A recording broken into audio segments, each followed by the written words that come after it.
I got a shiny little beetle. Look!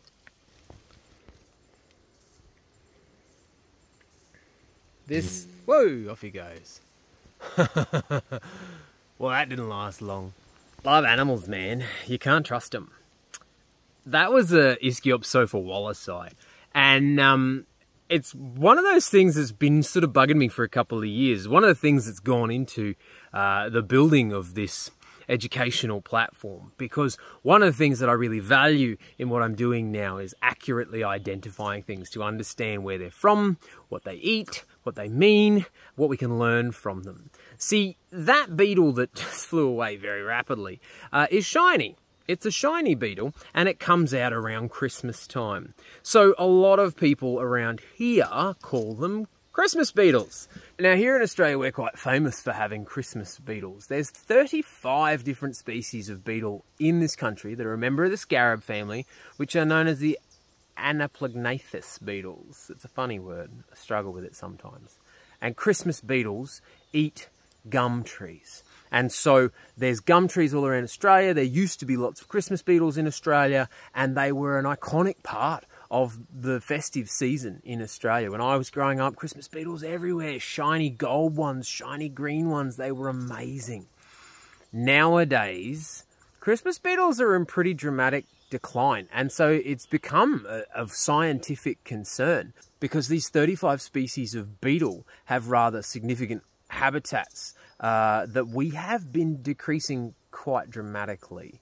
Gum trees are in the way of urban development. Gum trees are in the way of shopping centres. Gum trees are in the way of golf courses. They have to go!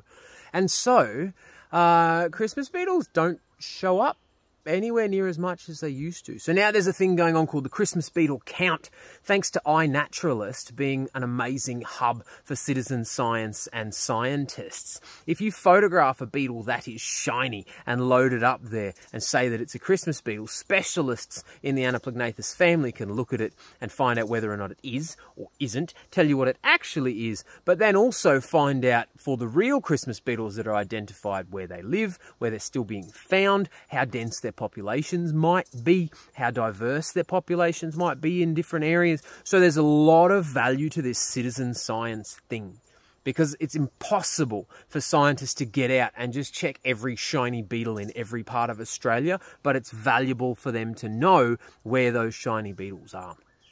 That green one, like I say, shows up around Christmas time. People call it a Christmas beetle. Ischyopsopha wallacei is actually not a Christmas beetle. It is a palm chafer beetle. It eats palm flowers, and it is unique to the Cape York Peninsula. So it's only found up this way. But there are gum trees up this way as well. We have our own unique Christmas beetle, and I finally got to see one after years of photographing bugs up here. I honestly thought we didn't have any left, and I found this the other day, which is just awesome. So now I'm hoping to find more Christmas beetles and photograph them and submit them to iNaturalist. But the other thing that shows up around here is Mictrophallus dubulei, which looks like this, and it is again a shiny beetle, another palm chafer that eats palm flowers, and it shows up, you guessed it, December. So it's a Christmas beetle too.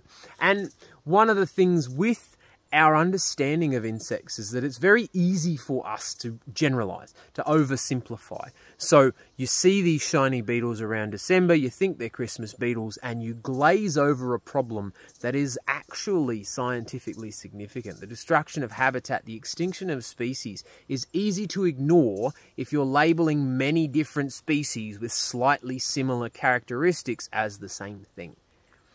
So, get on iNaturalist. Start uploading your photos. Every time you see something and you think you know what it is, double check it on iNaturalist. You might learn a lot more about it. You might help scientists learn a lot more about it. There's a hell of a lot of value to iNaturalist citizen science and contributing to these explorations into our natural world.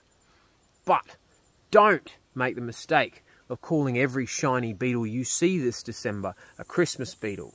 Because if you do, Santa might get on board and find you and the beetle guilty of fraud. He just didn't get a present that year. It's not like he got killed or anything.